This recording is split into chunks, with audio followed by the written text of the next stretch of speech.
La Guerra de las Dos Rosas fue una serie de conflictos civiles que sacudieron Inglaterra entre 1455 y 1485. Fue una lucha despiadada por el trono entre dos ramas de la familia real Plantagenet. La Casa de Lancaster, representada por una rosa roja, y la Casa de York, con la rosa blanca como símbolo. Esta guerra fue mucho más que una disputa dinástica. Fue una sucesión interminable de traiciones, alianzas frágiles, batallas sangrientas, asesinatos políticos y ambiciones desmedidas.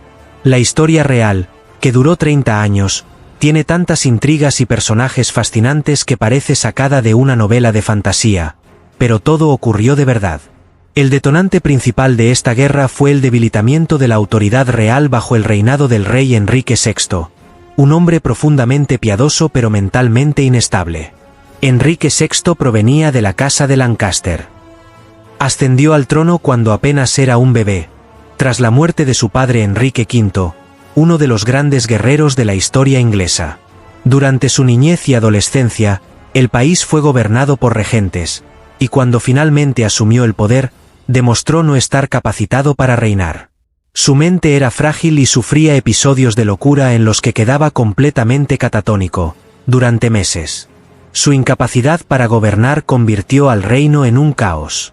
Las tensiones aumentaban, los nobles se dividían y la reina Margarita de Anjou, una mujer fuerte y ambiciosa, asumió de facto el poder. Ella era decidida, autoritaria, y completamente entregada a preservar el poder de su esposo y de su hijo. Muchos la veían como una figura peligrosa. Fue ella quien tomó las riendas durante los momentos de locura del rey, lo que enfureció a la nobleza, en especial a Ricardo, duque de York, cabeza visible de la Casa de York.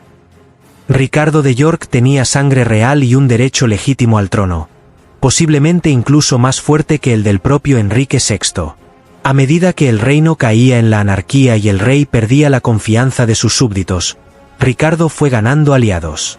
Su objetivo inicial no era tomar la corona, sino reformar el gobierno y controlar la regencia. Sin embargo, las cosas pronto escalaron. En 1455 estalló el primer gran enfrentamiento armado, la batalla de Esti-Albens.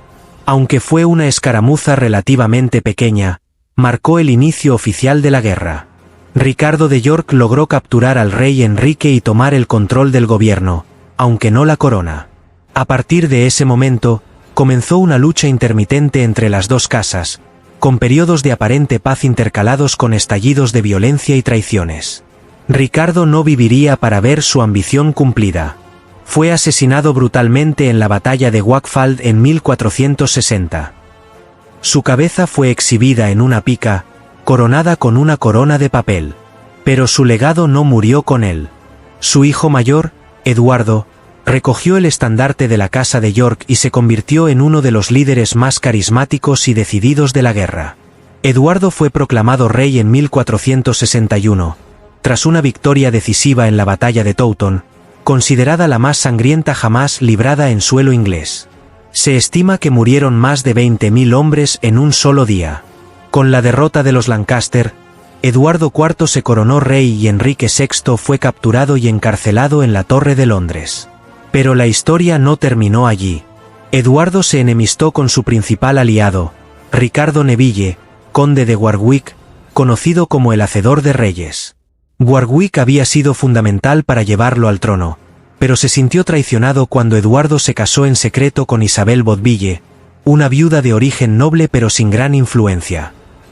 Warwick esperaba que Eduardo hiciera un matrimonio político más provechoso, y esto marcó el inicio de su ruptura. Warwick cambió de bando y unió fuerzas con la reina Margarita de Anjou. Logró restaurar momentáneamente a Enrique VI en el trono en 1470, pero el regreso fue breve.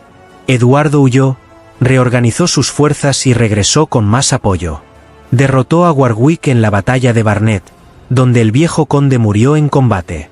Poco después, en la batalla de Tewkesbury, Eduardo aplastó a las fuerzas de los Lancaster.